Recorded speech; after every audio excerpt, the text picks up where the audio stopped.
Oh, Jay, when do I say hello? Right now? Yet? Where's the second point? What am I doing here? Oh, we're in. Okay, all right, it's a Thursday, September 17th, and welcome to the stream. What a difference, man.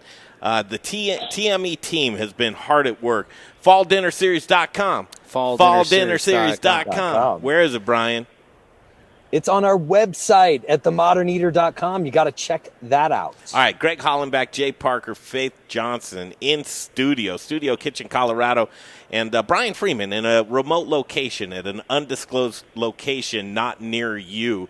Brian, you're up in the bunker in the mountains. It's good to see your face. I am. Thank you. Good to hear your voice. Tell you what, we are so excited and ready. The energy level is up, and why not? Chef Kyle Mendenhall joins us. It's the Big Red F Restaurant Group, and we haven't talked to you in quite some time, but we welcome you back to the Modern Eater Show. Chef, how are you? And I'm great, guys. Thank you for having me back. I really appreciate it. Oh, my goodness. So, Summer Dinner Series, first year you jumped in, Summer Dinner Series, it changes lives. It really does. Just connecting folks with their agriculture, their chefs, purveyors, local community. That was pre-COVID, Chef, and that was really something that was important to all of us at the Modern Eater, not only us but yourselves and the other like-minded chefs that joined us. But that sense of community is bigger and badder and stronger than it ever has been right now because of the outbreak, because of COVID, and it's really taught us a couple of lessons about our neighbors, right? Absolutely, man. Yeah, it's exactly like you said, except for we're closer, but we're slightly more apart these days. Yeah, physically. You're on a Zoom call. What a difference a year makes. And as I was just doing a little hearkening back and reminiscing, you want to hear something funny, Chef? I don't know how funny it is, but it's a real stark difference. Do you know what was going on in your life on August 12th of 2019? So about a year ago. Here's what a headline was. What Colorado top chef cooks what a Colorado top chef cooks when they go camping. And that was a news article. I mean, talk about simpler, less confused, life made sense. Talk about this past year in your life, in others' lives, and what we've taken in just the changes that 1 year has made. Oh, yeah, man. I mean, a lot goes on in a year regardless, let alone this super high concentration of all sorts of craziness in the last 6 months, you know? I mean, we've gone from everything from completely, practically shutting down all of our places, all of our operations, furloughing people, the whole shebang, to rebuilding everything all over again in just a few months. And different and more efficient and better. I mean, so if you would have told me last year that, hey, coming up, we're going to concentrate a complete flip of everything in just a couple months, are you down for it? I probably would have had a heart attack. But this way, the people in this industry were scrappers, man. We're used to trying to, not trying, but having to figure it out. And so that's what we've done, man. We've figured it out, how to stay alive, how to keep doing what we do, making people happy, feeling good about ourselves and the connections we have with the people that are in the industry. It was probably some of the hardest work I've done in my life. Absolutely. Absolutely well said.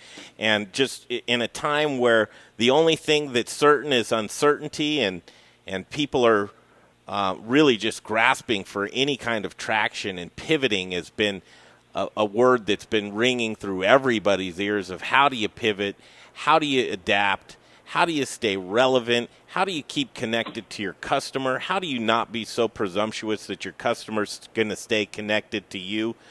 So, I mean, literally talk about what needed to be done to prune the tree. And when you look at the Big Red F Restaurant Group, I bet a lot of that pruning had to take place within the past 6 months.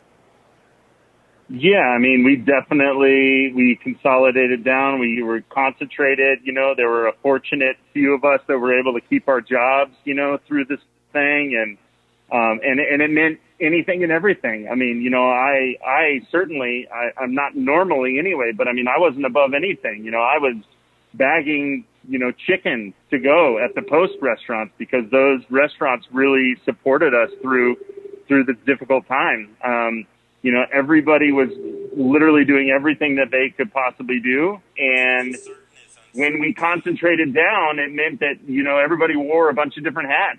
And in order to do that, we had to shrink down a little bit. But surprisingly, when we started getting our feet back under us, started opening again, when dining rooms opened again with limited capacity and patios and things like that, we turned right back to all of our people and brought on as many of them as many of them that wanted to come back. And so really for us, it was a good time to just know who was really, part of the family, who wanted to be there with us to help rebuild. Yeah, Brian. How can I ask? Do you how are you down? Are you even? Where do you guys stand as an organization? Financially? Yeah, I mean, well, just as sales wise. Are you guys yeah. I mean, sales are drastically different, but we've also reduced some hours of operation, right? And because of that, we've concentrated our staff. And so as far as profitability goes, there's maybe a sliver there, but that's only because we've made really drastic moves. I mean, a lot of other people don't have that kind of ability to be so nimble. But compared to last year, yeah, everything's significantly down. And I'm talking about we're eking it by, but still we've had people that have, allowed us to hold off paying rent, paying our leases, paying bills. So there's still a bucket of that stuff that we're slowly starting to chip away at. Because those, first 3 months or whatever, was a huge hit, and it's going to take a while to come back, but we're clawing at it. We're creeping by little bit by little bit every day. It's great to hear. We're catching up. Chef Kyle Mendenhall, Big Red F Restaurant Group. And for those that don't know, they go, what? First of all, where's Chef been? Where's Chef Kyle? When you Google your name, Chef, I don't know whether you know this or not, but if you go Chef Kyle Mendenhall, the next thing that pops up is new job. Like, what? People are like, where is this dude working? What's he doing? Is he chefing around somewhere? Is he big time? Did he leave the country? Is he back to playing the oboe? I don't know. Yeah, there you go. So that one wouldn't have hit the news. This has not been a recent thing, but you have joined the Big Red F. Could you talk about, for folks that don't know, what the Big Red F is and also what you do with them? Absolutely. Yeah, the Big Red F is a restaurant group. It's based here in Boulder, but we have restaurants in Denver. We have a restaurant in Fort Collins, Colorado Springs, so really Colorado-focused. And then we also have one of our restaurants out in Kansas City. So the Big Red F restaurant group has 3 different arms to it. The first arm is all the Jack's seafood restaurants, and there's 6 of those. Mostly in Colorado, and then the one in Kansas City. And then we have the Post Chicken and Beer restaurants, Longmont, Lafayette, Boulder, and down in Denver. And then we have what we call them the one-off concepts. So they're all the ones that are, individually their own concept. And that's Centro on Pearl Street in Boulder, West End Tavern on Pearl Street in Boulder, Zolo Grill, been around in Boulder for 26 years, and then also Lola down in Denver, which is a coastal Mexican. So got a really broad range of restaurants, 14 restaurants in total.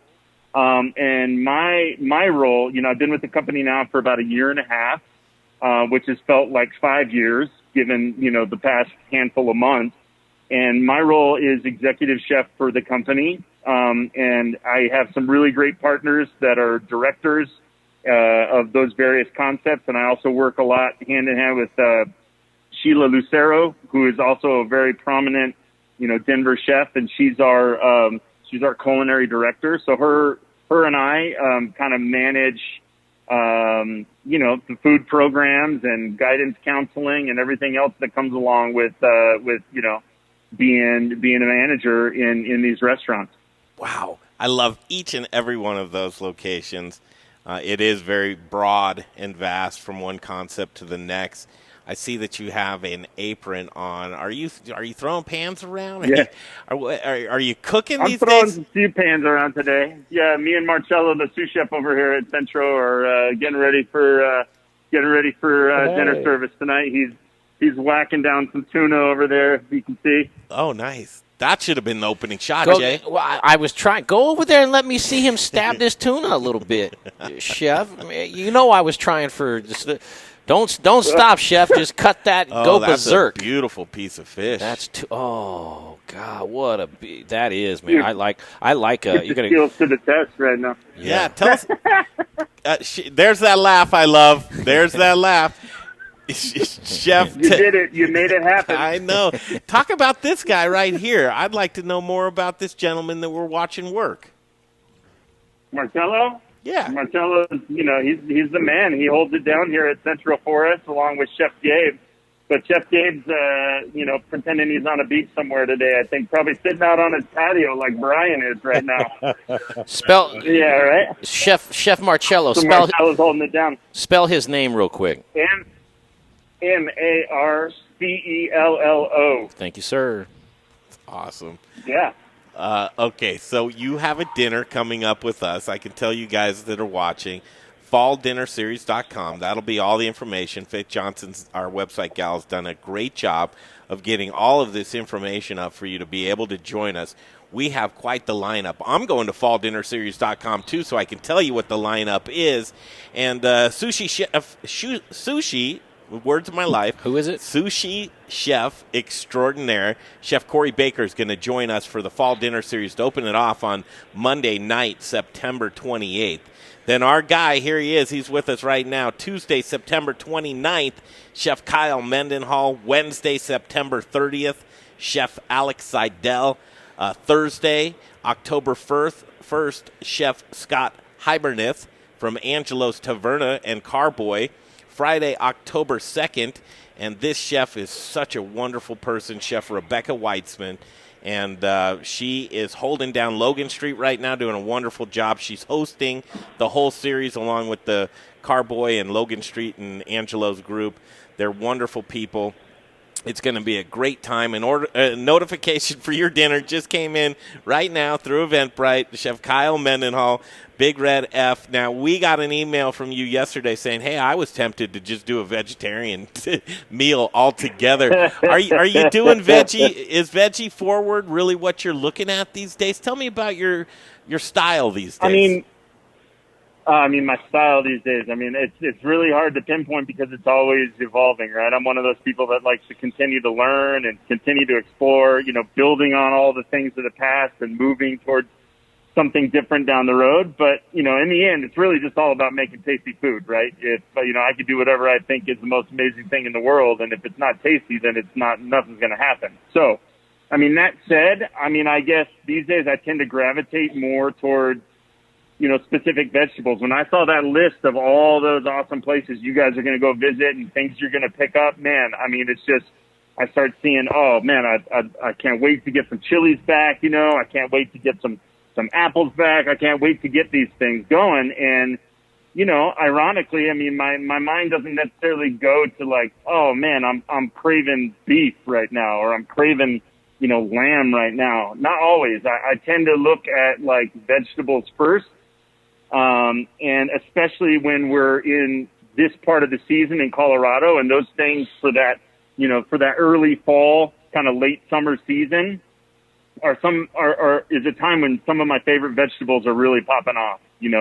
All the chilies, tomatoes right now are also, in Colorado, the season happens so much later. So, corn, squashes are coming on now. So we're getting all that fall produce starting to come through too. So, I'm an avid meat eater, and I love red meat. And, I think that, it's not that it's, it's a one note kind of thing, because it definitely can be very different depending on how it's raised or what type of cut or what muscle it's from.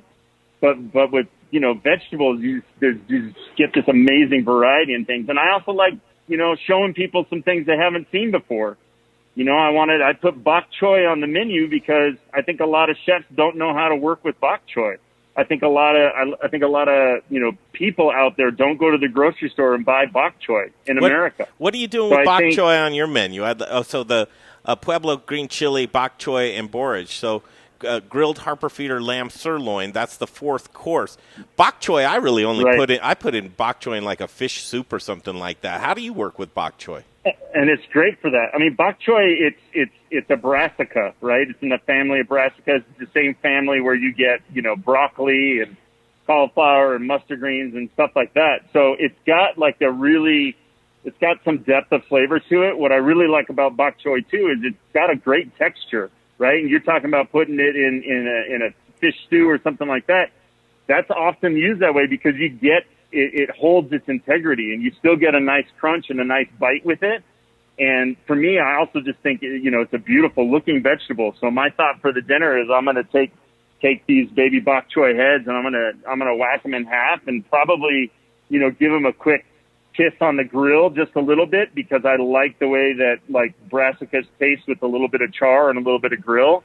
And I think it's going to go really great with that lamb. And I think it's going to go super great with these green chilies, that Colorado has, such an amazing, type of green chili that comes out of Pueblo. And it's spicy, it's meaty, it's fruity, it's juicy. So I'm really, I'm excited about putting those things together and maybe, letting people see things in a different light, something that they're not used to seeing before. Do you mind? How are you on time? Can we have just a few more minutes of your time and go over, talk about the menu, talk about food, talk about where we're sourcing it from? We do need to break away for just a couple of minutes here, Chef. Chef Kyle Mendenhall, Big Red F Restaurant Group. It's a pleasure to just reconnect with him. Brian Freeman, he's up at the Brian Freeman place right now. We're going to break away, come right back, falldinnerseries.com. Get on the same page with us. Take a look at the menus. The orders are coming in. Thank you very much. We can't wait to see it, Chef Kyle Mendenhall's dinner and others. Take a look at the whole week. I think you'll really enjoy it. I love to look and talk about menus. That's what we'll do when we come back. Right here, the Modern Eater Show continues. We started Meridium Spirits because we love the way that spirits and cocktails can bring people together to socialize, to bond, to have conversations. Well, right now we've got some big conversations to have. Coop Vodka and Coop Gin are available at liquor stores across the metro area, but if you can't find us or would like to have us behind your bar or at your restaurant, send us an email, info@meridiumspirits.com. We know things are a little different these days, but think of us the next time you're planning a virtual happy hour or a socially distant picnic. And keep an eye on our social media, Coop by Meridium, for all the latest and greatest. Hey, Dave Thibodeau here. Hey, friends of the Modern Eater, this is Dave Thibodeau from Ska Brewing and Peach Street Distillers. I wanted to let you know that our new brew distillery is up and running again in Boulder, and we've got a great selection of Ska beers, nearly 30 on tap. We've also got all of our Peach Street spirits available, a great mixology program that we brought down from the Western Slope and Palisade. We're open limited hours, Wednesday through Friday from 3 to 10. And then we open up earlier at 10 a.m. on Saturday and Sunday and get some brunch action rolling. We have 2 great patios. Socially distanced seating is available. And you can always check for more information at scastreet.com, and hope we become your new favorite neighborhood spot. And I'd like to meet you there in the not too distant future for a beer or a drink soon. So take care, be healthy, and stay strong. And I'll talk to you later. Hi guys, it's Cody Ann from Aspen Baking Company. We specialize in fresh, preservative-free, amazing bread. But with all the food news, go right here to the Modern Eater. Hey, Zach Ryder here, Colorado Mills Sunflower Products out of Lamar, Colorado. Your only local source, grown from a local crop to produce a local oil for local chefs. You can find it at Shamrock Foods, What Chefs Want, Seattle Fish Company. Let me try it one more time, then we'll see. Hey, restaurants, we're glad you're reopening. From Colorado Mills Sunflower Oil, we'll see you soon. First, we partner with the best farmers in the world, and then we tell them, we will take it all. Process whole spices daily, blend custom spices to order, keep it fresh, safe, and flavorful, all so that you can get back to doing what you do best. So whether you're a restaurant, a food manufacturer, or an at-home cook, be sure to visit The Spice Guy at www.thespiceguyco.com. Terrible. Okay, back to Kyle Mendenhall in just a moment, and Brian Freeman as well. Myself and Jay Parker are here in the Studio Kitchen, Colorado on a Thursday. I'll tell you what, pouring beer and delicious Colorado craft beer, you don't get any better. But it has to taste the way the brewer intended it to taste, Jay. Yes, it does. You can't pour inefficient beer, because if you're pouring inefficient beer, what are you doing, my boy? You are pouring your money down the drain. Don't pour your money down the drain. It's an easy phone call away. Even if you have maintenance that needs to be done, the build out of your dreams are out of line. Water, nitro, coffee, wine, kombucha, get it up to par. Anything that you want to pull down on a handle and pour out of a tap, Jeff Rourke's your guy. Don't pour tacky beer. He's the most trusted man in the business. 20 years, he's a family man. Talk about community, talk about local, talk about trusted, talk about Jeff Rourke. 720-272-3809. Mm-hmm. One more time, man. 720-272-3809. Jeff Rourke, A-Plus Beverage Solutions, back at it. Brian, Greg, Jay, and Kyle Mendenhall. All right, Chef, I want to talk some food with you, my man. You sent over 2 menus. We got a revised version. That revised version is up. Do you have your menu in front of you, Chef? Oh, yeah, I got it. Nice. I remember it. I got it. Oh, you got it. Okay, let's see. Well, let's see if you remember it. Mm-hmm. Night 2. Well, it's there. Okay, you got it. Fall Dinner Series menu, Night 2. Chef Kyle Mendenhall, he's rejoining us. And truly, you're not cooking in front of anybody like this at all right now, are you? No. No. I mean, obviously. The nature of our industry right now doesn't really allow that. But I've also, I kind of took a step back and been managing a bit more and giving some guidance to some younger chefs and things like that. So, I guess when you get busy doing that, there's a little bit less time to go out and cook and do fun dinners like this. Yeah, and I'm glad. So I'm excited. Thank you. I'm glad that you mentioned, under these circumstances, you don't see much of that, and we're very cognizant of it. And we just came out of the Summer Dinner Series, which I believe was a great success with our team, and just the thoughtfulness of how do you create an experience? How do you do this right? So we knew the ingredients of Summer Dinner Series with the chefs, the purveyors, the distilleries, the brewers, the wineries. We knew we could get all those things up and then do it the modern eater style, to where we stream it and put it together. But how do you do it now? So with highly appointed, very spacious alfresco dining, we have Logan Street's outdoor patio. We're building a kitchen for this outdoor, Chef. That's how we do it. So it's all going to be outdoors. That's the only way I like to cook, man. So you're going to have it all out there. The preferred way. Yeah, you're going to have hand sink, hot and cold storage. You're going to have a range. You're going to have a Yoder grill. You're going to be locked and loaded, and it's going to be a great time. And here's going to be the menu with the food. So first course, Chef, if you will. Yeah, it's a great time of year for beets. Beets, have always been kind of an underutilized vegetable in my opinion. And I think they're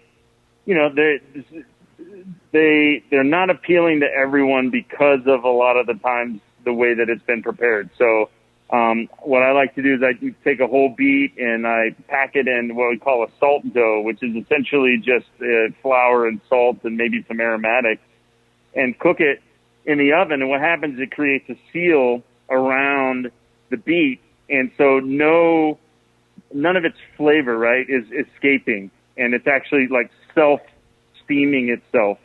And what it does is it gives it this beet, this just amazing pure texture, flavor, keeps a beautiful color. So I really wanted to just kind of show that off as something fun to do with a vegetable as simple as just a beet.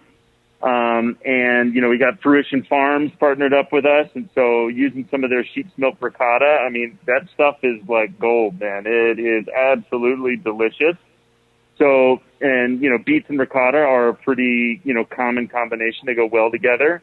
And then, wanted to throw some fun things in there too that maybe people haven't seen. We got a little bit of Colorado honey with some fresh horseradish, just a little bit, just to give it a little bit of a bite, of a spice to it. And then at home, in my garden at home, my wife grows a lot of flowers, and we have citrus-laced marigolds, and marigolds are actually an edible flower.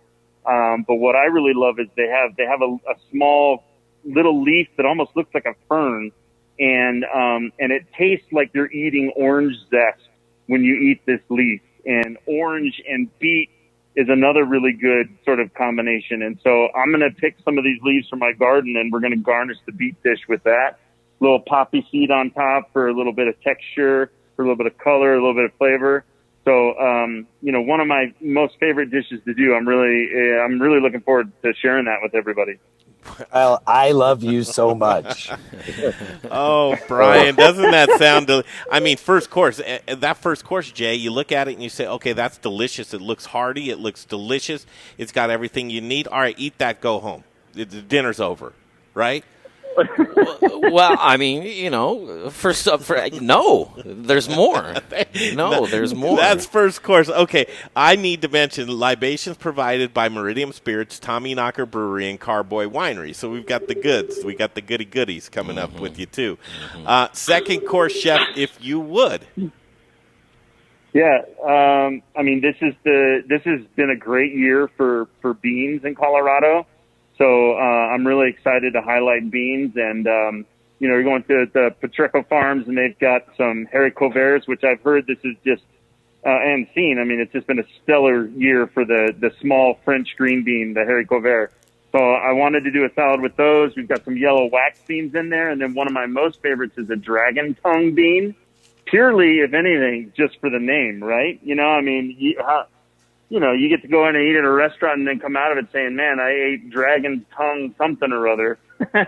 But it's a really cool bean. It's like yellow and purple. So I was going to do a combination of those beans in a salad, and then with some daikon radish, some purple daikon radish, because that radish is going to give it a nice crunch. So the salad, the vegetables will be blanched and chilled, and then I'm going to dress them with a little dressing made from sesame, cherry vinegar, some shallot in there. And it sounds really simple, but it is a really delicious way to eat beans. And instead of putting them in a casserole and baking the crap out of them, right, or eating them out of a can or something like that, I think it'll really be eye-opening for people to see that, when you take these vegetables and just do simple stuff with them, how tasty and delicious they are. In addition to that, put a little bit of crispy shallots on top, and then I have also on there is a garlic chive seed, and which is kind of familiar words, but the garlic chive is is a plant, and I always explain it to people that it's somewhere in between a chive and garlic, which is why it's called a garlic chive, right? But it's an allium, right? So in the same family as all the onions and things like that, and garlic as well. But it has a really unique flavor that has kind of like the best parts of garlic, but it's not too intense. Probably talking way too much about this, but so we grow them in my garden at home, and they went to seed, and I took those seeds and with their flour, which is amazingly delicious, I put it in oil. So I basically essentially made this garlic chive seed oil that I'll be finishing the beans with. And I think it's going to be something that's just, going to blow people's minds. Do you remember this, Kyle, when I called you a next level chef? I forgot. I haven't put that tag out there since I had a meal from you at Arcana. Yeah, and I want to mention that meal at Arcana because our socks were blown out, and you came and you sat down with us, which thank you for that. That was really cool of you to do. But just talking about your ethos and really your no-waste policies and just trying to utilize every single ingredient that you have and the cross-utilization that you do. And Brian, you're right on the money, that next-level thought process of how can you take this cuisine and bring it to the next level and really tell that story. But the dichotomies, the back and forth, just the antithesis, the tastes that complement, the tastes that go against each other. Just a very well thought out dish that one is. I am looking forward to that. You mentioned gardening, Chef, a couple of times. You've got a big garden at home? I have a couple raised beds, and I shouldn't say I have them because my lovely wife has them. and I just go and, pick strawberries from there every now and again. But she's really the master gardener in our home. That's good. Gardening is just, I love it. And what are you gardening? What are you growing out there? I mean, like I said, it's mostly flowers, but me being a chef, I talked her into growing a whole bunch of edible flowers for me, so that I can use them in situations like this. But we got strawberries, we have some peas going, tomatoes, carrots. Yeah, it's actually quite a few different things for as small of a backyard as we have. Well, hey, listen, don't be jealous, and you could do this too sometime, but I'm a urban balcony jalapeno farmer. That's right. I remember. That's awesome. Put that one together. Hey, Jay, there's a few that's getting yield, and I am reaping the rewards right now this time of year. Oh, I bet. I got like 4 of them off there the other day. That's good stuff. Hey. All right, Brian, I want you to do a little bit of cleanup, Brian, on the sourcing for the past couple of dishes, and then I'll try and keep it in mind as we finish this next third course. Then you can jump in, and of course we'll talk about Frontier Trout Ranch as well. But talk about Petrocco Farms and some of the places that we're going to get these things like the shallots and that kind of thing. Yeah, so the beets, and actually we're going to be getting Colorado honey for you from Clark's honey farm. Thank you. That's awesome. Definitely. I'll make sure to put it a little extra for you. And then we're going more cabbage from Petrocco and some apples from the Western Slope, and that's Talbot Farms. And all those spices in between, the seeds, the poppy seeds, and the caraway are all going to be supplied by our friend Zach Johnson over at the Spice Guy. And so that looks like, and as you said, the Fruition Farm sheep milk ricotta. Mm-hmm. Mm-hmm. All right, third course. Trout's on the menu, so it made it to the menu. You said, I work with Kermit a few times. Talk about Frontier Trout Ranch, this dish. We added this dish to the menu, and you wanted some other chefs to play with the trout too, but we're happy to see that you jump back in here. What's interesting is usually we see trout skin on your menu, and it didn't make the menu. That's right. It didn't make the menu. Like I said, you got to grow, evolve, move on, do different things. But trout skin is a tasty thing when done right. I put it this way. I worked at Arcana for 3 years and almost entirely only used Kermit's trout. Was the only fish on that menu. And number one, it was because it was from Colorado. Number two is because it was from Kermit, who's just a great human being and a solid individual that I'm good friends with. And, number three is like, it's the best farm-raised fish I've ever tasted. Mm-hmm. I'll put it that way. Which is no simple thing to do. So now I don't want to set I'm sorry, Go ahead. I was going to say, I don't want to set you up for this because then we get into a whole, it's like climate change. But you throw this out there to people that love food, but you go, okay, farmed fish or wild caught? Really, chef? You're going to give props to some farmed fish? Go ahead. It's true. And I've told Kermit this, and he knows that. My priority is to, operate seasonally and work with wild fish. That's my primary goal. But, in Colorado, we don't really have that option as much, and certainly we don't have that option tying it into our state, right? And to our local businesses. I say that, but yes, we have lots of businesses that source fish and things like that, but we have no direct contact. And Kermit was the best direct contact.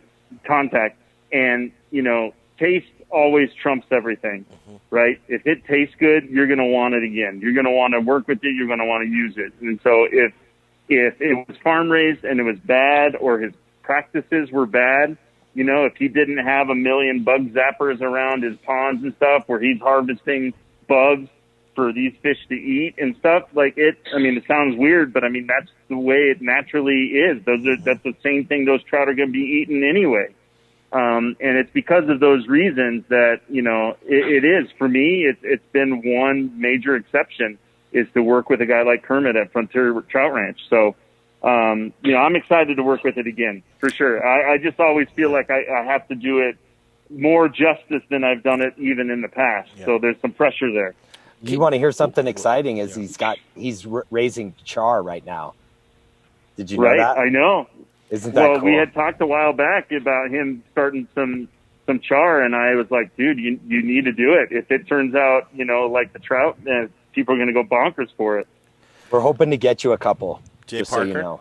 Yeah. Oh, man. Hey, Chef. That would be amazing. Chef Kyle, Jay here. How you doing? I love you. Do me a favor. Describe that third course real quick. And I know Wait, that... I want to just backtrack on Kermit, so then jump in after this real quick. Okay. Because what you just said right there, and I set you up for the question. It's not an easy one, farmed versus wild caught. And there's a big culture behind just never farmed culture. You're right. You have to know the person. You have to know their practices. You said all of the right things.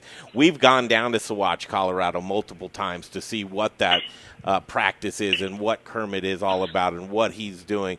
This isn't Frankenfish that he's working with or dealing with. He's not trying to do anything herky-jerky.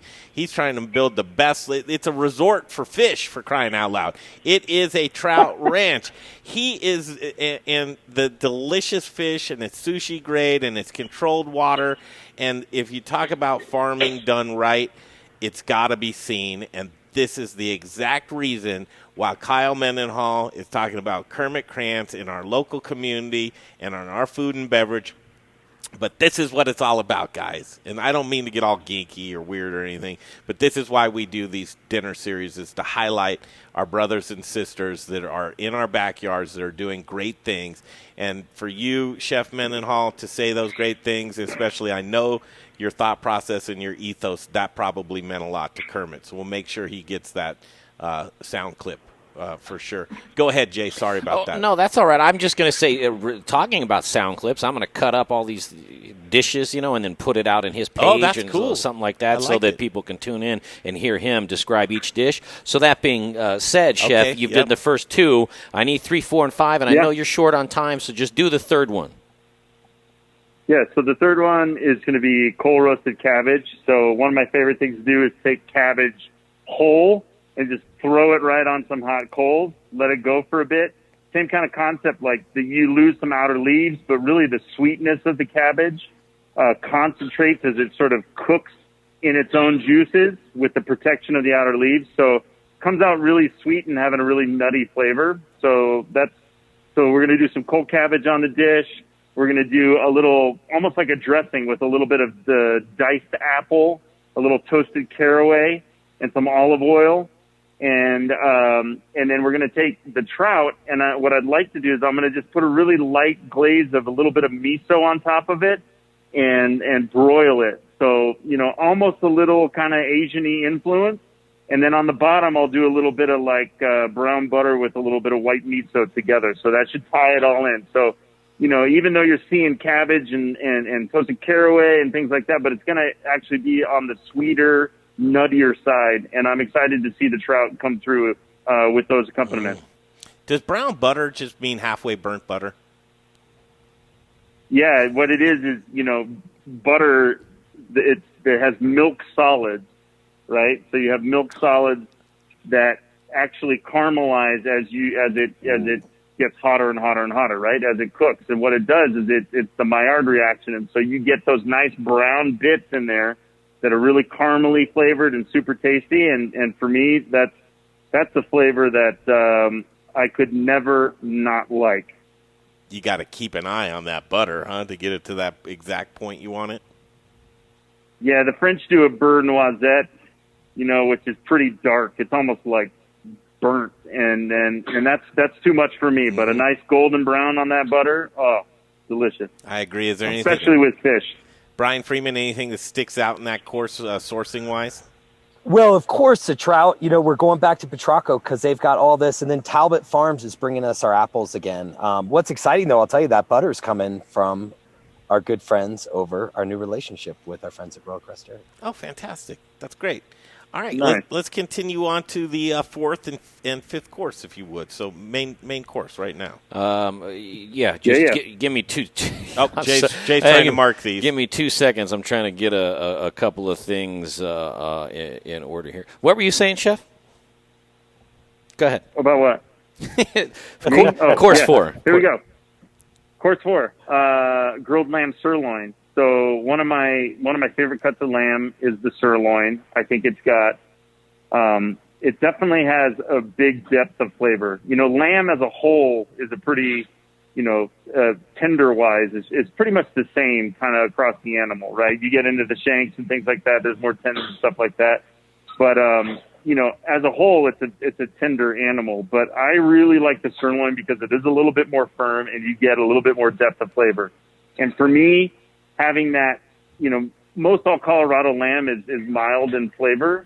It's fairly mild, but I think it stands up to being grilled really well. So I'm excited about marinating these sirloins and then getting them on the grill, having it at a nice, beautiful, juicy, like medium rare. And then, I needed to, and I really wanted to find a way to incorporate green chili. I almost thought about doing a version of the slopper, right? If you guys know that dish. Yes. The Pueblo favorite. We just interviewed them. Oh, nice. This is maybe like a long play on that where, a nice piece of grilled lamb, and then I wanted to make a green chili using those Pueblo chilies, and a couple other different varieties, some tomatillos in there as well, a good amount of garlic. And really kind of just exploring this relationship of lamb and green chili together. And then the addition of the bok choy on there, I think it's going to be a lot of fun too, because it's almost going to bring those more nutty broccoli kind of notes to it. I just heard belts break open everywhere at this point.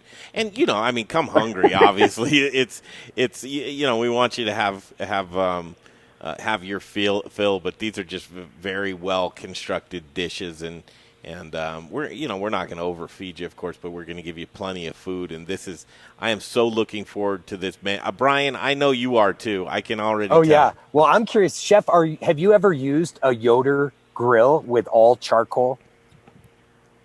It's funny. I was thinking about that after y'all mentioned that you're going to have it there. I've seen them. I've seen them in use, but I personally have not worked with one yet, so I'm looking forward to it. And you are going to be excited. Yeah, it's a Santa Maria, so you can raise or lower the fire, and it'll be all set up for you, of course.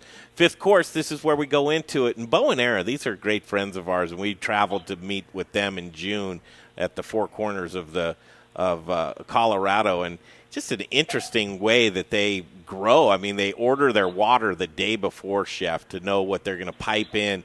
And wow. It's so interesting how they farm out there. But Bow and Arrow, when you talk to chefs everywhere, their ears perk up because they know exactly the great quality Colorado product that they'll be getting out of the Four Corners.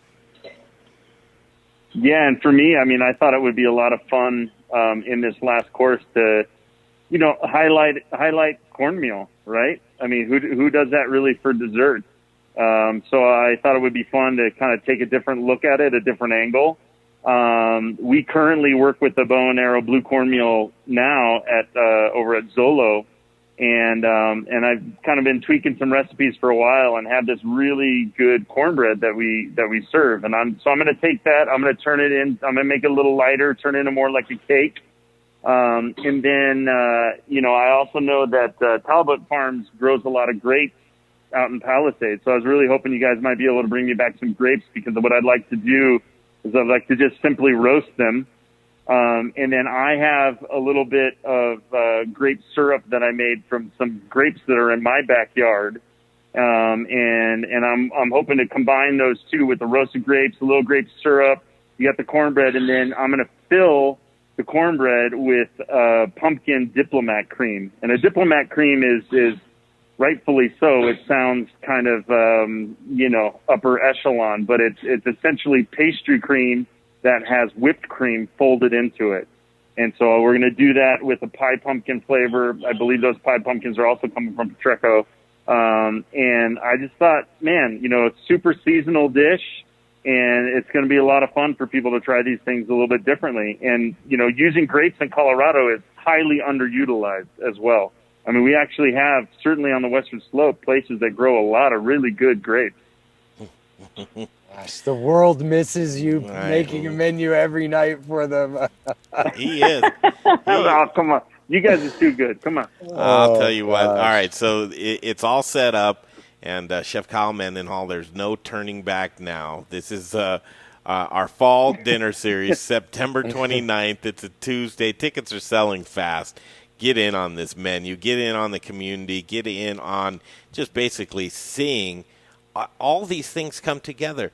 The brewer, the distiller, the winemaker, the chef, the purveyors, the farmer, the rancher. You're going to get a taste of all of these things, hear their stories, and just in store for a wonderful night of eating and drinking with our friends. So thanks for your time today, Chef. I'll tell you to get. My pleasure. Yeah, you spent way too much time with us. Sorry that we took so long, but we really wanted to go through the menu and catch up and all of those things. My best to the family. We miss you. We'll see you soon. Thank you. And continued success. Hey, Chef, I just have one more thing that if you could do for me before you go, because it's been a while since I talked to you. Can you do this? I want to run a liner with Chef Kyle Mendenhall on our show, just in the world. So can you do something like, hey, Modern Eater fans, you're watching, the Modern Eater show. I love you guys. Chef Kyle Mendenhall, we'll see you around. That sort of thing? Okay, sure. Like right now. Anytime? Yeah, anytime you're ready. Like right now? Yeah. I love the laugh. Hey, everybody, it's Kyle Mendenhall. I'm talking with my good friends from the Modern Eaters Show. Keep supporting them. There's a lot of good stuff happening. Perfect. That's there you great. go. There you go. Thank you, Chef, so much. All right, we'll see you soon, September 29th, falldinnerseries.com. Chef Kyle Mendenhall. We love you, man. We'll see you soon. All right, guys. Take care. Yeah, Bye. Good to see you, Kyle. Jay, what do you think? We'll take a quick break. Brian, you stick around. I have to hear this story. We saved it. We thought it would be good. Jay, just set it up. You got neighbors with a mariachi band in their backyard. You really want me to do it? And you want to call the cops on your neighbor's mariachi band. So here's the setup. Is I have new neighbors, and on Saturday night they had a mariachi band in their backyard. Now, that's normal. It's wait. That's where you stop. That's the setup. That's it. Your neighbors have a mariachi band in their backyard on a Saturday. This is a residential. That seems okay. That seems okay at first. You're an easygoing guy, though, right? I'm a super easygoing guy. Okay, we'll hear how easygoing and tolerant Jay is when we come back. The Modern Eater Show continues. Hi guys, it's Rebecca Berry with HotSchedules powered by Ford. With all of the recent COVID rules and regulations, you may feel like you have way too many cooks in the kitchen. Well, fortunately, Ford is the leading hospitality provider and partner when it comes to onboarding, HR, payroll, tax, and compliance needs. So that way you can keep all of those cooks in the kitchen and let us manage all of your administrative needs. That way you can focus back on your business and your growth plans. Give me a call for an analysis on how we can put that ROI back into your business and take those administrative burdens off your hands. Because nobody likes handling taxes. That's Rebecca.berry@forth.com, Rebecca.berry@forth.com. And hey, it's cool, guys? Keeping your mask on so that way we can keep our doors open. Hey, Modern Eater fans. I'm Don Trobo with The Annex by Ardent Mills, and I just wanted to give you a heads up about some of the great things we've got going on locally in the state. We're headquartered right here, and we're working with farmers in the San Luis Valley to bring you amazing Colorado quinoa. It's just like the South American stuff, but grown locally. We've got transitional wheat flour that's grown by farmers in Colorado and surrounding states who are in the process of turning their fields into organic. So we're taking that transitional wheat and turning it into flour, and now it's available for you to cook and bake with. And last but not least, we're now cleaning grain berries in Denver. So things like spelt or wheat berries or pearl barley, those are things that we're now doing right here locally and are available to you. Can't wait to share it with you. Hey, Colorado restaurant and food service operators. This is Rich O'Brien along with Pearson Shields over here at Elevation Food Service Reps. And we wanted to let you guys know that at the end of the month, on the 23rd and 24th, here at our global headquarters in Park Hill, Colorado, Denver, Colorado, we're going to be having our demo sale where you can buy great products gently used for an excellent price. And we want to invite you over. And, chefs, I know you all know Pearson, and he can vouch that these are pretty good products. Going to be a good price. No, absolutely. We used them, gently used them, and we're super excited. We're doing some good food as well. Well, by you. Some chicken. I'll be cooking. Yeah, we got Pearson cooking. And hey, guys, Excited. come over this way, too. And don't mind the young woman right there. She's just kind of hanging out and hiding. But we have all this equipment here that we're going to be doing our best to sell and get out of here. So any questions, give us a call over here at Elevation, 303-750-3727, or at elevationfs.com. And if you have any questions about the equipment, just give Pearson a holler. Thanks, guys. Hey there, Barbecue All-Star. This is your year, so what if you weren't drafted? The only draft you need to be worried about is actually spelled D-R-A-U-G-H-T, and it's adult for the word beer. It's barbecue season, baby. Now get out there and grill your ass off. Hey guys, it's Brian Rizzuto with Encore Energy, the guy who saves your businesses money on natural gas. I know these are crazy, crazy times right now. So while your business is working on increasing your sales, let me work on saving you guys money on your natural gas. I'll make it as easy as possible. Just provide 12 months worth of natural gas bills to me. I'll do the rest. I know you're really busy, so let me get to work for you. You can reach me at 720-245-5771. I look forward to hearing from you guys, and let me try to save you some money in these crazy times. Bye. Hi, Charlie from Brews Beers here, and I'd like to tell you about our brand new Abbey 4-pack, featuring the 4 main products of Abbey and Trappist breweries in Belgium. So there's the single, the double, the triple, and the quadruple. And let's talk about singles today. Singles or ankles are traditionally monks beers served at meal times and during the day. They're low in alcohol, 3 to 5.5%, and they're often second runnings from stronger beers like triples or quadruples. This one is 3.8% ABV, and it's made from the second runnings from our triple. So what they're known for is lightness and drinkability.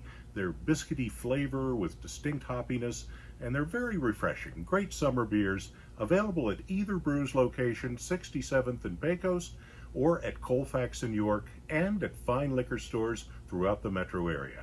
Pick up your Abbey 4-pack today and take home some Belgian-style badassery. Back to the show in just a second, you guys, but first I want to talk about something I love. I love bread, and I specifically love Aspen Baking Company bread. Since 1994, they've been doing it better than anybody in the world. Fresh bread. Have you ever walked into a bakery and just been like, "That's if I could bottle this smell and take it"? You can. You buy a bunch of Aspen Baking bread and you take it home and you just breathe it. AspenBaking.com. I'm somewhat serious. Wow. AspenBaking.com. Where do you buy it? Well, you can buy online. You can order direct. You can do the Amazon Fresh if you're an Amazon Fresh type of person. But basically, you guys, AspenBaking.com. What about restaurant owners? If you Seems bake like it, they'd be perfect. they make it. Restaurant owners? Are you kidding me?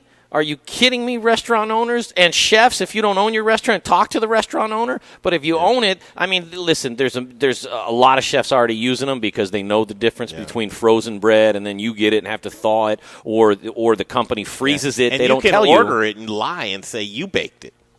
Well, yeah, that's what I do. I mean, that's what I do. I buy everything and lie about who made That's it. right. Your date comes over. No, Yeah. that's a TV dinner. Yeah, but the only difference with that is if you own a restaurant or a catering company or anything along those lines, you want to tell people that it's Aspen Baking. AspenBaking.com. And I say, if you bake it, they make it. Hashtag, how's your Aspen? Wow. Oh, wow. Wow, there's some passion there for bread. Look at no more chasing waterfalls. Even though he's showing rocks. Freeman, you're just showing us rocks. Oh, you're not seeing the waterfall. Yeah, show us the waterfall. Sorry. Yeah, look at that. Give me a little heads up. I can't see why it's on my computer there. Yeah, where is Brian Freeman, you may ask yourself? Is he in a resort up in Winter Park? Is that the Four Seasons in Aspen? No. Or am I just hanging out here? In my backyard with my dog. In my backyard with my dog. With my dog. With my 1989 headphones on. Hey, let me let you know, these are those bows. But they work. They work great.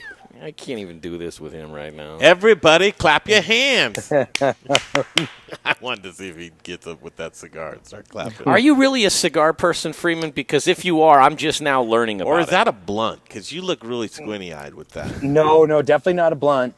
It is a cigar. Got this in Florida with Greg.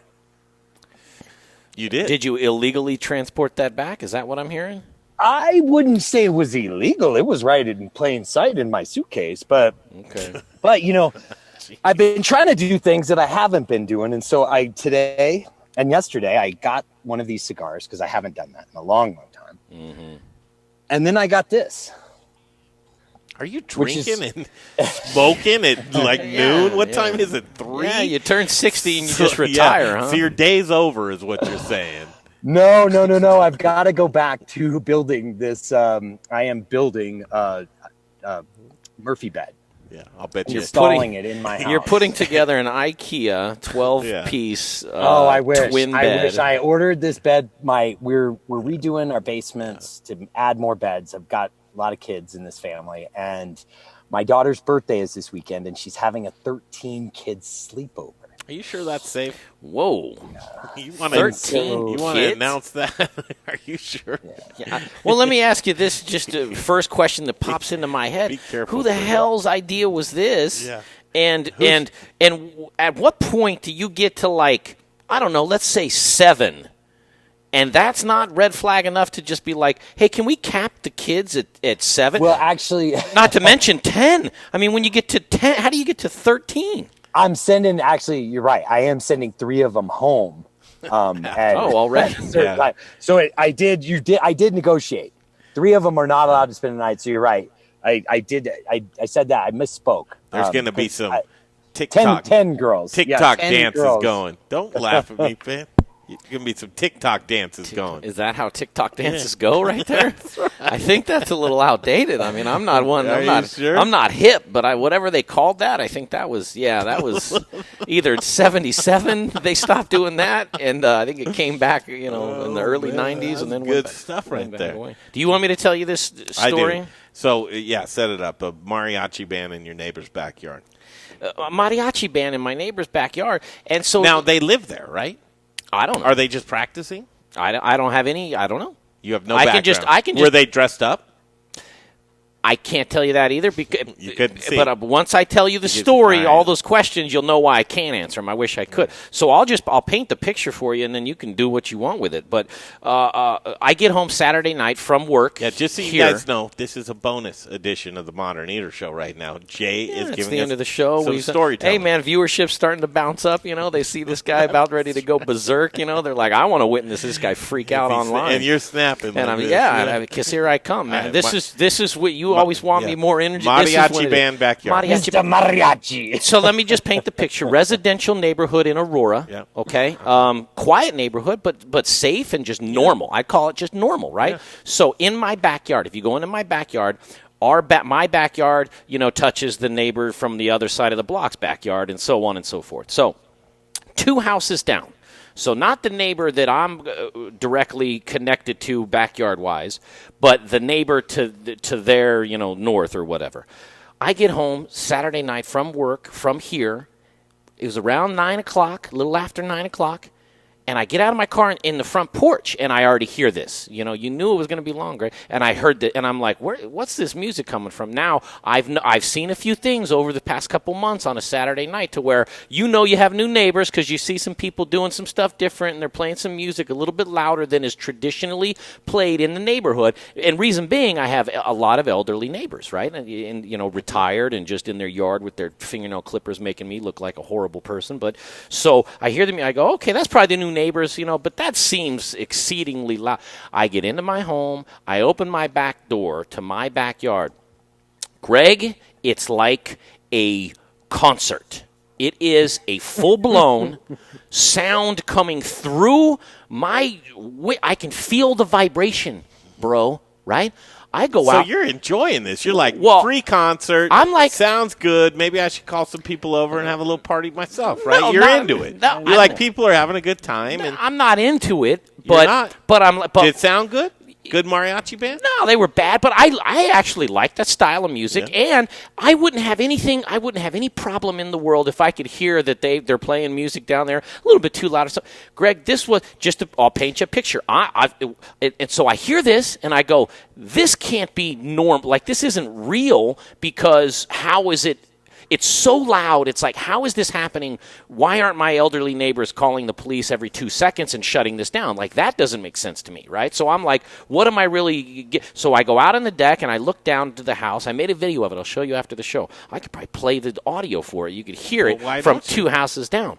So I 2 houses down, there's a live band. And so I realize they're not just playing music. It's a live band. Sure.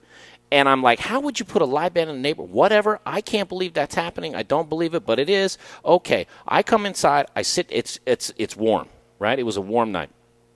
I come in. I sit down. What I would normally do is sit in front of my television, prepare my dinner, which is prepared by somebody else. I just open it, sit down, watch Netflix. This is the only time in life I'm happy. The only time, right? That's all I want. This music coming from their backyard through my backyard 2 houses down is too loud for me to hear my television that's 5 feet in front of me. I swear to any God you believe. So let me find this video real quick. Okay, it's right. Wait, hey, Greg, didn't an artist once say that if it's too loud, you're too old? No, listen, and I'm the first person that would say that or make fun of somebody, be like, dude, you're just a little too uptight. Let your neighbors have a little fun. So this is from 2 houses away on my phone. Yeah. Okay. And you're inside of your house by your TV. No, I was on my deck you're in the on backyard. The deck. Yeah, Okay. I'll admit that. And you're recording it. Why? So that I have this. Oh, it's not evidence for the police or something like that? I don't care about that. I mean, I will call the police next time, but and I'll get into that. I got the number and everything. I didn't know who to call that night. I probably would have called. All right, this is 2 houses down on my deck from my phone. Yeah.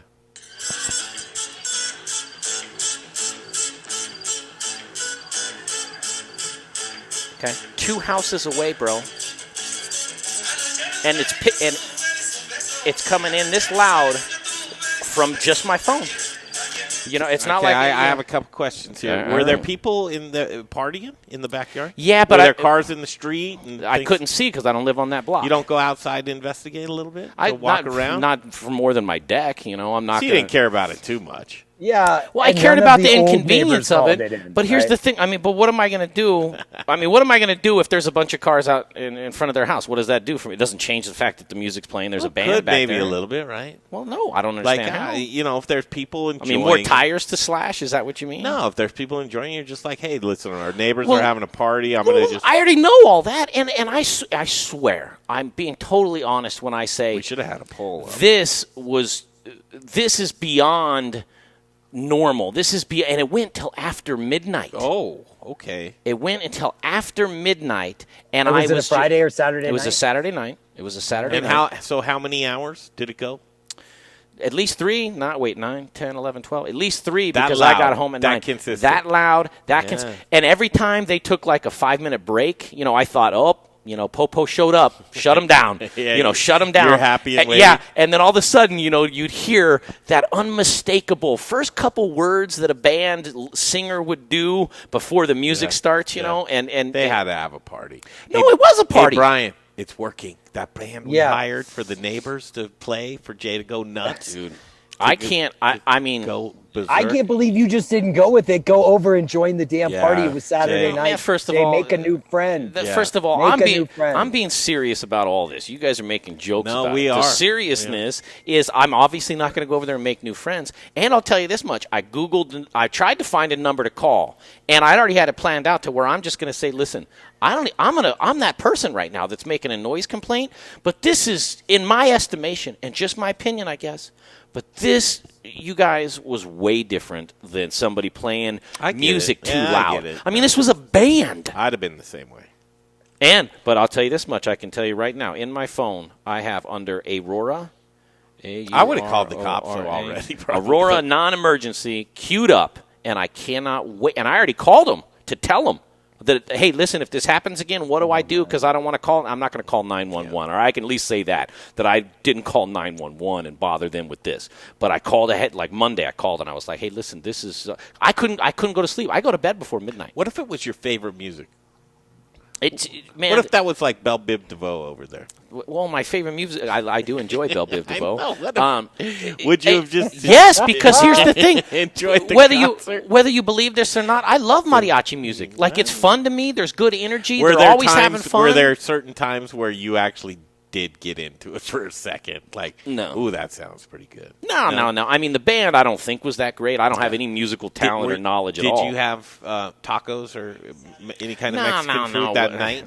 How loud was it inside of your house? Like, Dude, was it so that's obnoxiously loud when you still went inside? In order for me to watch television, I had to close the door to my backyard. I'm sure you. I mean, that's 100% truth, man. And I don't have AC. I have a swamp cooler that has no motor in it, so I'm that guy. You had to wet and freeze another T-shirt just for this event. I don't know why you always tell people about that. And you know what? I must have reached an age where I'd rather just lay there in misery because I haven't done that. Guys, we're going on a road trip next week. I liked the story. It was a good story, and your tolerance was pretty good too. You probably just want to relax. I'm sure everybody's dying for the recap when I shut it down. TME Teamwork, boy, we have just really been killing it. This fall dinner series, putting it together after. I mean, most people would just come off summer dinner series and say, "Hey, that's fantastic. We'll see you next summer," right? God, that's what I wanted to do. We didn't do it. Fall dinner series. It's at the. We found another great venue. Logan Street. We've just been lucking pretty out. Fortuitous in that regard. It's interesting because folks that just were chronics for summer dinner series said that if it wasn't for summer dinner series, my summer would have sucked. Listen, you guys, falldinnerseries.com is what you need to go to now. What is it? Falldinnerseries.com. Yeah, I like Don't let your fall suck. That didn't sound right. Don't let your fall suck. That piqued my. I'm like their tag. You like that? Don't let your fall suck. Maybe we should. Maybe we should make it autumn. Don't let your. But it's fall dinner series. Yeah, I mean don't let your fall. I mean maybe suck's a different. Don't let your fall apart. I don't know. Don't let your fall apart. That was terrible. I like the. I'm gonna let you tell the jokes. Don't let your fall apart. Don't let your fall suck. Hey man, don't let your fall suck. So I like it. Don't let it suck. And we've got 5 great chefs. Chef Alex Seidel's dinner. It's doing good, but they're all really on the verge. They're going to sell out quick. And if you love community, it's kind of a dinner theater, really. Not only are you eating great dinner, we're on the microphones entertaining you. Then we'll turn the music up and you eat. You'll hear from the purveyors, the ranchers, the farmers, the brewers, the distillers, the winemakers, everybody involved. And we've got some great distilleries. What are the distilleries? Breckenridge Distillery. Golden Moon Distillery. Meridium Spirits.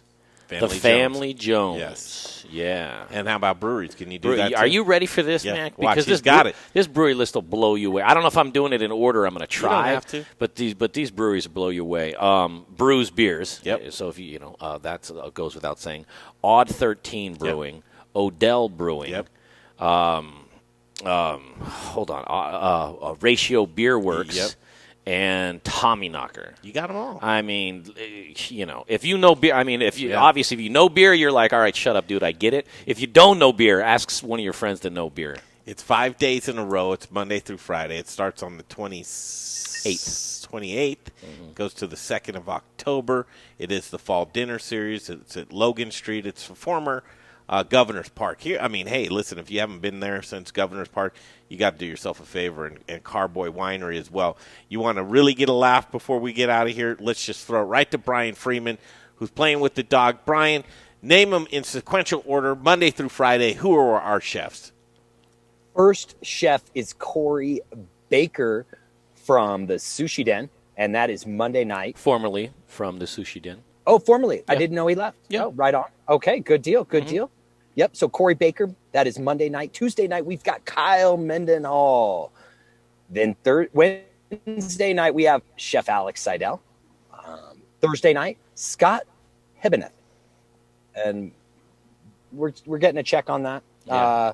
And then we've got Rebecca Weitzman on Friday night. She's wrapping it up. I'll tell you, go check out their menus. Strong. It is incredible. They're going to be on the website. They are. You're going to be able We're actually to buy kind of organized. these Isn't it seats. crazy? We're really organized. The team's done a great job. We've got a road trip next week. It's going to kind of be a 2-for-1. the gals from the Colorado Restaurant Association, I don't know. They must have gotten crazy, or I don't know what happened. There's something weird in the water over there. They want to go with us. They want to go with us, so they're going to. We're going on a road trip to go get all these delicious ingredients for you for Fall Dinner Series, and it's going to be a pleasure to have them go along with us. We're going to head into Breckenridge, into Palisade, Grand Junction, Fruita area, and then we're going to head down to Durango, and then we're going to sweep across. We'll stop and Telluride, right? Stop and Telluride. Then Telluride, Durango? Yep, sweep across, and then we're going to jump into the Lamar area, and then we're going to go visit a cattle ranch in Fowler County, Colorado, and then we're going to head up to Pueblo for a day to check in with the Chili Festival, get some chilies for the dinner as well.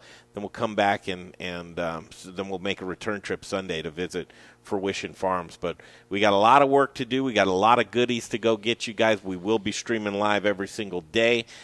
Brian will be in and out, all kinds of stuff. He's really busy right now. Brian, your time is very valuable. We thank you for it. We're going to try and get you on the stream each and every day until we can get you until we're all back in studio here after the Fall Dinner Series. So we're getting it. Well, clearly he's got more important things going on out there with his cigar and oh man, he's got I a bed to for make. the show, man. I'm making a bed.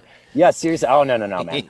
We're talking. All I did was put a little splash of Macallan over this big fat rock, so it just really is more water than it is. That sounds delicious. More water than it is scotch. And I had to try these cigars, and I just don't get time. And so my kids are at school right now. So the trick is when I'm come out for our meetings during the day, I get this little reprieve in the day, and then I got to get back and hammer it until about 8, 9 o'clock tonight. So, no, man, you look good. Yeah, it's coming along. You should see my basement. That's where I'm excited. The basement has transformed, and this project I am doing straight from YouTube. Let me tell you, this is the old guy. So I've recruited the 20-year-old to help me. Clint is helping me navigate the YouTube instructional video to set up our bed from Canada. It's great stuff. FallDinnerSeries.com. Brian Freeman. He's our dad and yours. We love you, Brian, and good work with that bed. Fantastic. Thanks, Tomorrow man. it's going to be a Friday. Who knows what it's going to bring? Jay, hopefully it brings Alex Seidel, hopefully. Oh, cool. That'd be great to catch up with Chef Seidel. On this graphic for Fall Dinner Series at Logan Street, September 28th through October 2nd, are you flashing FallDinnerSeries.com somewhere in there? No. You're not? No. That just leaves that stagnant up there for every single broadcast. Well, FallDinnerSeries.com. But I'll get the website it's on like, there. you know, hey, these guys are talking about it a lot. But you want that up there, too. I mean, you want our website, too. I want a bunch of stuff. I know. FallDinnerSeries.com. For Faith Johnson and Brian Freeman and Jay Parker, I'm Greg Hollenbach. What else was I going to talk about? I think that was it. Kyle Mendenhall, thank you for coming on the show today. Again, teamwork makes the dream work, and I hope you guys out there. I appreciate every single one of you for tuning in, and keep it tuned right here. We'll see you back here tomorrow, 2 p.m. The Modern Eater Show continues.